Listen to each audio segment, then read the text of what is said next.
Man ser mikrofonen nu. Först? Ja, man ser på ståndsna i rummet, det blir det. Ja. Först? Yes. Nu. Hej, jag ska gå VAKURLEIKI.FO. I dag så får jag det här och det var fast. Giveaway! Woo! Och det var en back to school giveaway. Och en back to school giveaway är en aftur-í-skúla-burturlutan. Och det är som nýggj på YouTube.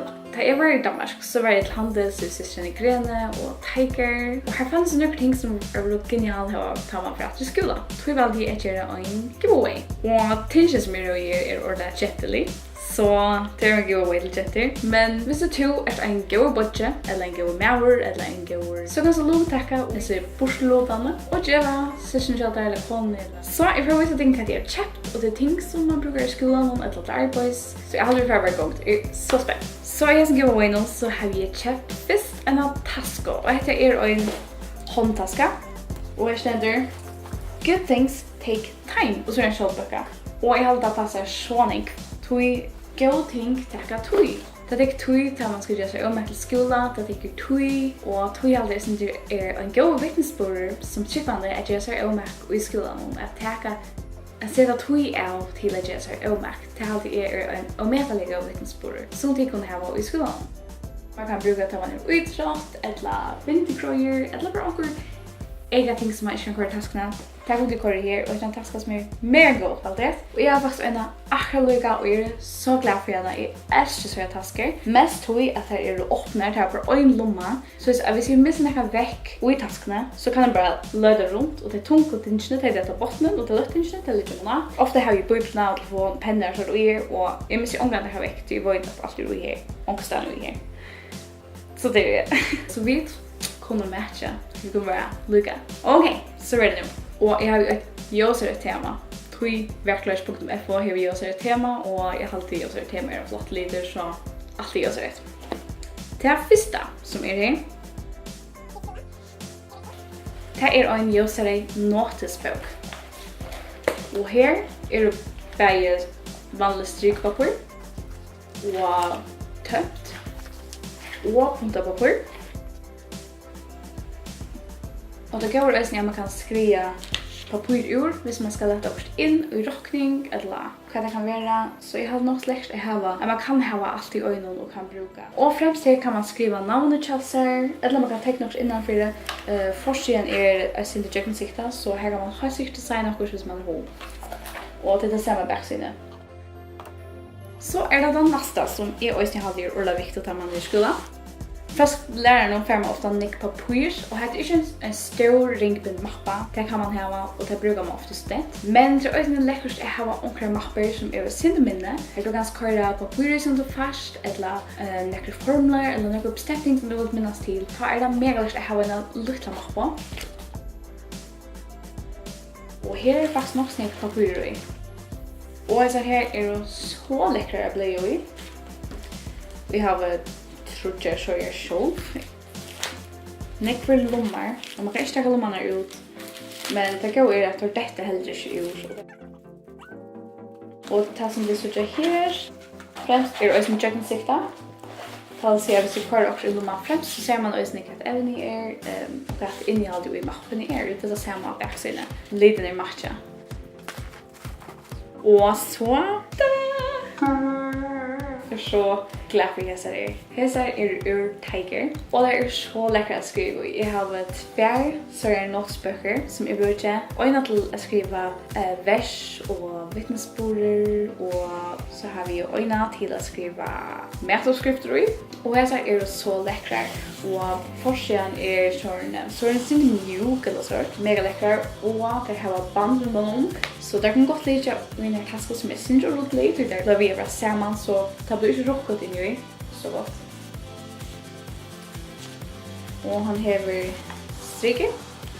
Bogen är inte så stor eller bra så du kan stäcka den vid och vad som är damer är att de massa olika ställen som blir och han häver en sån här bogamesh så du vaskar du kommer till och det är så genialt.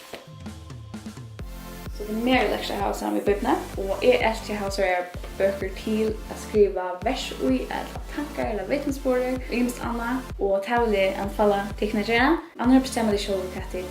Alla som vinner kan du bruka sig böckerna till. Men det är något som jag ordentligt vill anfalla.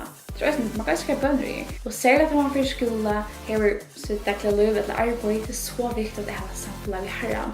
Så tog en bok här som du kan skriva vers och tankar och eller jag vet inte för att bruka det till men typ stämmer så själv det här bruka det till. Och så det switcha till att lära lite.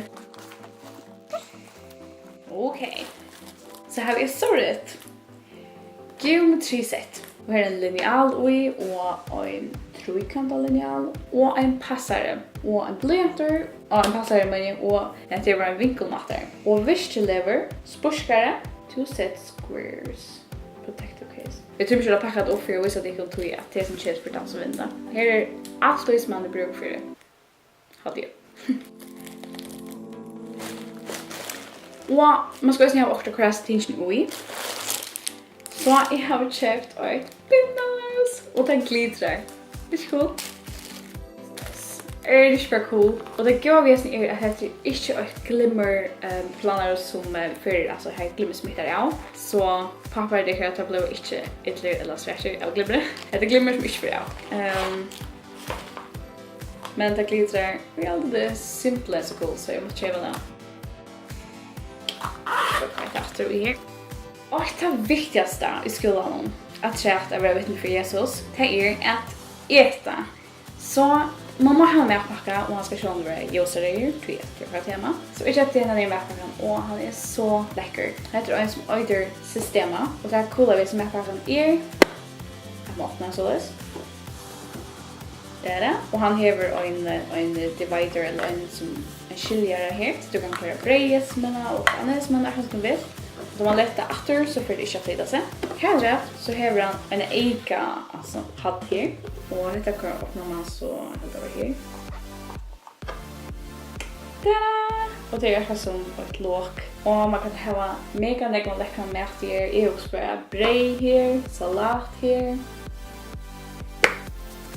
Och våra mätter. Och gläver i skolan som man kan tänna Jesus sig.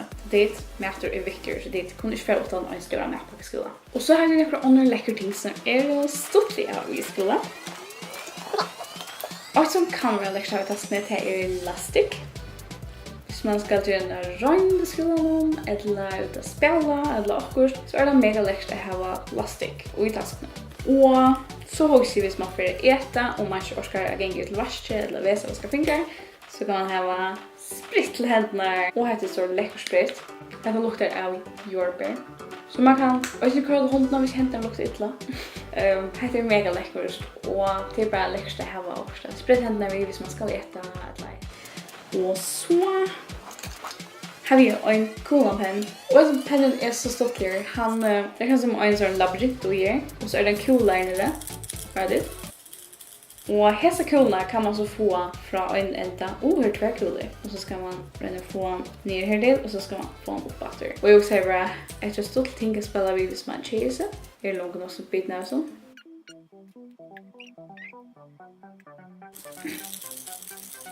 Yes!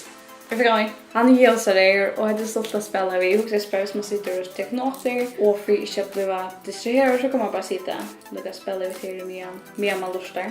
Är det också så att jag sitter alltid teckna eller skriva eller gör kurs i min skola så här det är genialt att sitta vid. Så säger jag publikum. Så vi gör så rätt. Det är också lätt att vi ser publikum eller sluta bommarna i munnen. Hvis det är lov, hvis det inte är lov till skola så må det detta hemma. Det är inte allt skola som lov till skolan och sådär. Och ett annat som är förresten galt det är dry shampoo, alltså torrt dry shampoo. Och det kan man spraya i här hvis har det inte fuktigt eller sin chillt eller luktar inte snedåt. Så kan man spraya det och det är en mini-dunker. Och jag har också brukt andra måten att jag försova med sin dörr och skona med skola. Och så har vi också händerna. Det här var handkrem. Det händer healthy hands and stronger nails. Så kan man smörja händerna och man får blöta händer och stärka nägg. Healthy hands, stronger nails. Deeply moisturizing to repair every dry hand. Prevent nail from chipping or breaking. It makes nails are 10 layers stronger. Absorb fast and long-reaching feel. Man kan smörja händerna och näggarna blir sommar. Det blir inte flossna. Och läckert. Jag håller lukta på så smakspel. Mega läckert. Och så ett annat som jag har till är nägglapussare. På så nägglar hvis det är brottna eller offers. Och här är step 1 till shape där. Så är det step 2. Det gör man där blöjtar. Och så step 3 till polish, alltså pussa där så. Och så har jag nägglack. Man kan inte pussa nägglar och köra nägglakrem eller krem av händerna. Och inte ha just ett nägglack. Det var det. Jag faktiskt just ett nägglack. Så går vi och lycka. Så jag har ett nägglack och jag har färvan är väldigt flott och han är något naturlig att lägga val. Så det är inte sån pink färva som man får näggla, men en naturlig pen färva som så jag har ett nägglack. Och det allra sista är mascara. And the lashes up and ready to go. Så om jag har mascara, må vi och jag ser det skuldtaska. Så hallå till så tufft. Är det rätt det? Men det är stuttlig. Jag så spänd. Jag är alltid med åt allting ner och det är wishing days blir så. Ska bara behålla det själv. Men därför inte det. Vi får göra en giveaway, en burturlutan till akkurat en tykkum. Och för att köra ting i taskarna.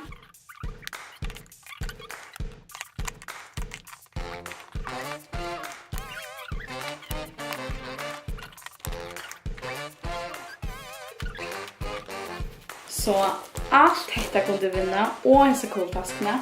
Och att se hesum. Drumroll. För vi att burturluta 2 älskarbibler. Och det tror jag att du först en älskarbibler. Och du kan skriva en vinkona eller en vimmanne. Och en av hesen älskarbibler. Så är bara att luttacka. Och till luttacka vi att subscriba till min kanal. Följa mig på Facebook. Eller adda mig på Instagram. Och så gör alla stängor så har vi bäst möjlighet för att vinna. Och det gör vi att trycka på lite som är under i description box. Alltså boxen är uppe under videon. Och minst like video så att vi vet att det är dammetta och vi kommer göra det efter. Vi sitter ihop. Så är det mega spänt. Och så spännande vi det för att vinna det. Och vi får kunna göra det här om 2 veckor. Det var 2 veckor till det. Så vi kunde spela långt. Det må vinna så läckert taskarna till att bli klar till skolan. Vi kunde spela långt. Så jag vill bara tacka för att du tog det vi. Och jag dig till att börja på en frisk start till skolan. Här de kunde göra allt det bästa för god. Och vara vittne för han här som det är då. Bye! Jag tog 4 möjliga luttacka och i hese kappingsna. Check på Facebook.